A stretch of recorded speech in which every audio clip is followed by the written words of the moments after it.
There are millions and millions of recipes out there to make mee goreng, right?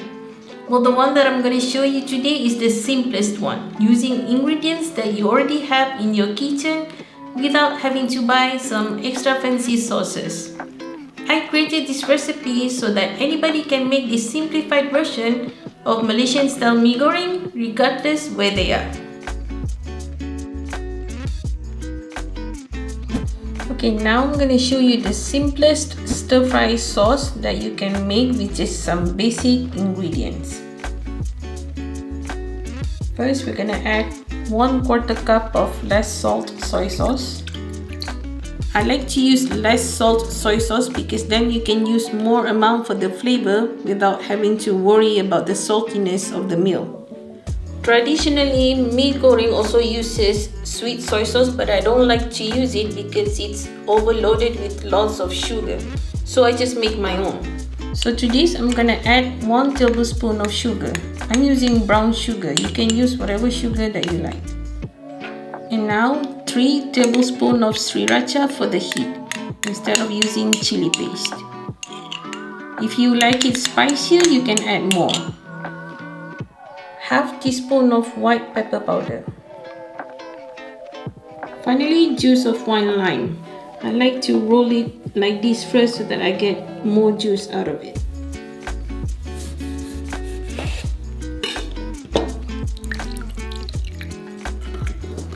Now just mix everything together and that's it for the sauce. I almost forgot. Add half cube of beef bouillon. And now just mix everything together.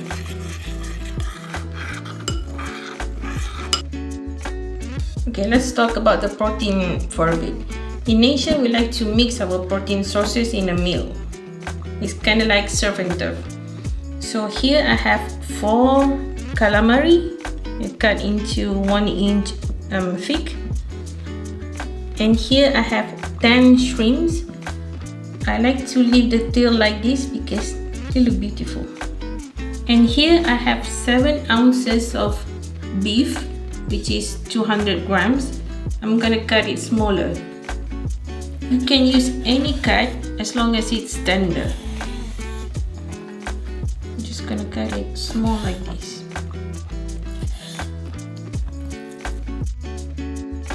Okay, so now for the veggies. In my hometown right now, we're having problem with transportation due to everything that's happening in the world. So I cannot find fresh bean sprout. So what I'm using is the ones that come in jars. But if you can find fresh bean sprout, then I would highly recommend it. This is around 1 handful. I just rinse them under cold water. That's it.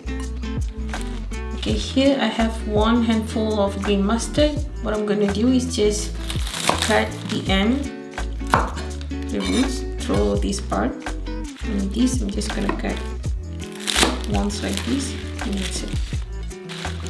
If you don't have green mustard, you can always use pak choy or spinach. Okay, now the noodles. This is 5.3 ounces or 150 grams of dried noodles that have been cooked. I slightly undercooked them because I don't want them to get too soggy or too soft when we're gonna continue cooking them later. And this is how the dry egg noodles look like. Okay, we're gonna use 4 garlic cloves. Let's just roughly chop them.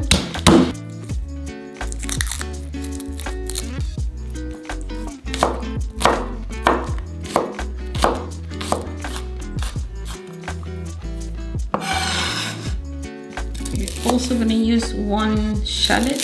If you don't have shallot, you can use red onion. Just use half. Any onion will do. Just use the amount of more or less the size of a shallot.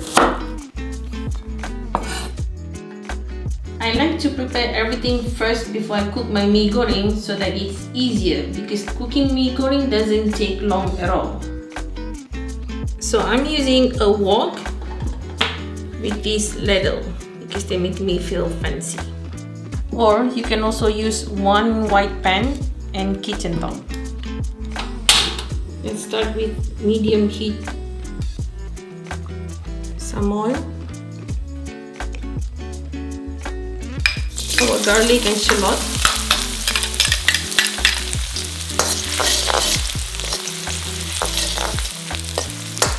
Now that they look kind of golden brown, push them all together to the side. And we're gonna crack 2 eggs.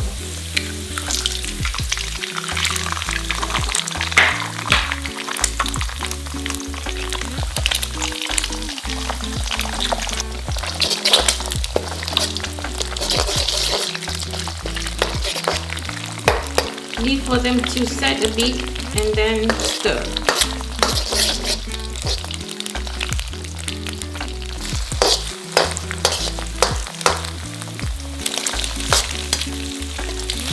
And just bring everything together.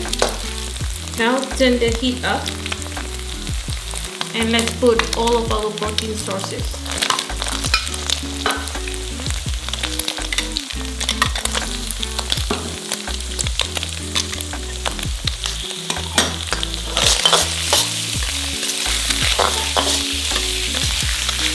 Cook until everything is just almost cooked.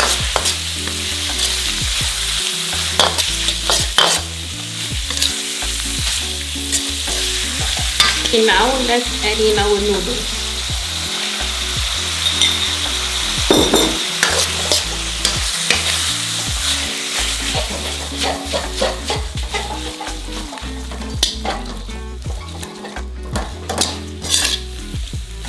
Now let's add in our stir-fry sauce.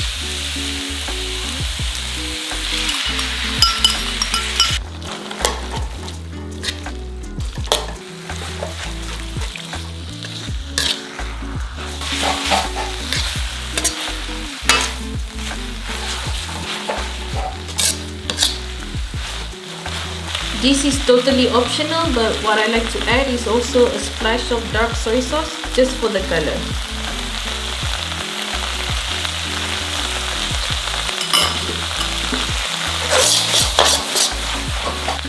Now let's add in all of our vegetables.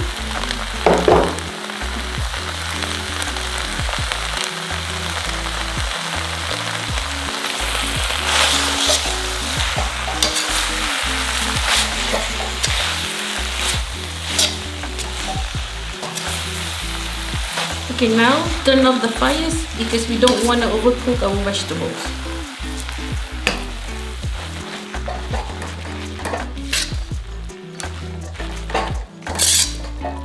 Finally, just a drizzle of sesame oil.